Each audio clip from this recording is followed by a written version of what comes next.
says he has no regrets over having withdrawn several criminal cases in recent months, some of them touching on powerful personalities in the William Ruto administration.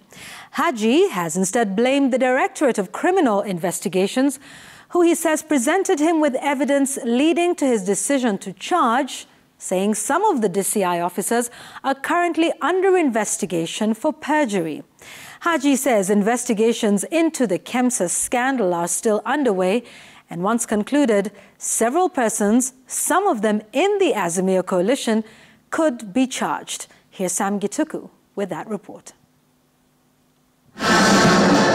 Since the start of President William Ruto's regime, several criminal cases against powerful individuals in the administration have collapsed, while other former officials in the corporate sector have been set free on account of withdrawal of charges.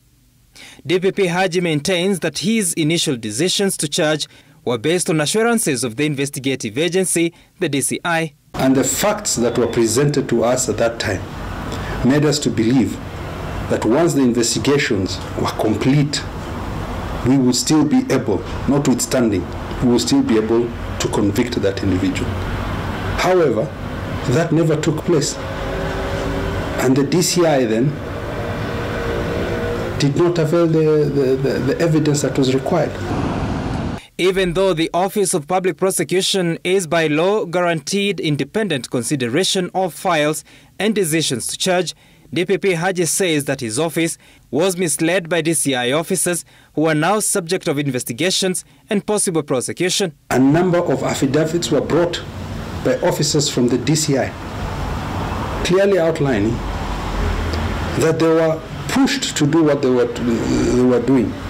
And there was no way the ODPP and us as prosecutors could be in a position to tell whatever documents they were presenting was accurate or not, and that they committed perjury. And in fact, some of the officers are still under investigations, and we will prosecute them for committing perjury. And with that, Haji says they are having to review most of their criminal cases across the country. That now we have to review each and every case, because we don't know whether really the person who has been brought to court is guilty or not. But nobody is bothered to ask those people who were involved at that time in investigations. All they are focusing on is the ODPP. But let me tell you, I stand by my decision, and there's a very transparent process that takes place here, and I have no apologies to make. In March 2022, the Ethics and Anti-Corruption Commission had recommended prosecution of at least 3 governors, Anne Waiguru of Kirinyaga, Dato Godana of Tana River, and Fahim Twaha, then of Lamu. DPP Haji says he is yet to make a decision to charge, citing gaps. And EACC is very professional in its work, and that's why we are not reviewing any of their cases, because we are comfortable with what they are doing. And they go and review and return the file. Once the file is returned and we are satisfied, then we'll make the decision to charge. In August 2020, President Uhuru Kenyatta directed EACC to probe the KEMSA scandal. Correspondences between the DPP and the EACC as of October 2020 were that EACC was to fill some gaps and return the file.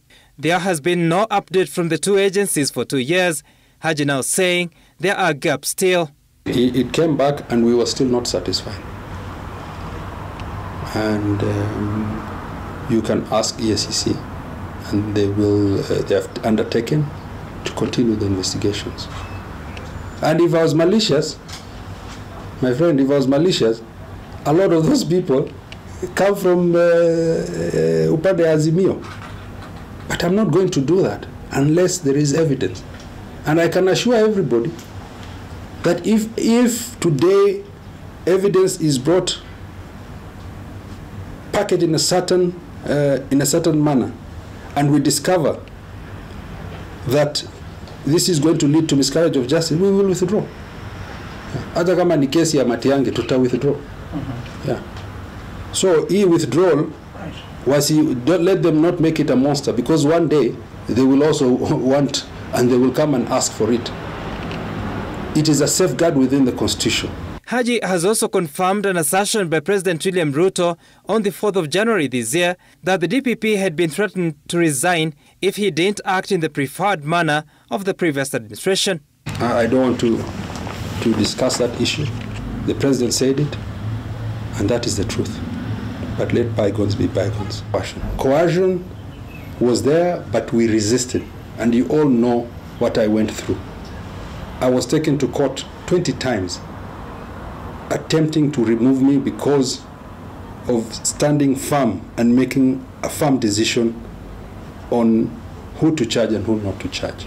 Haji, who took over as DPP in March 2018, should retire in March 2026 when his 8-year term is expected to expire. Sam Gituko, Citizen TV.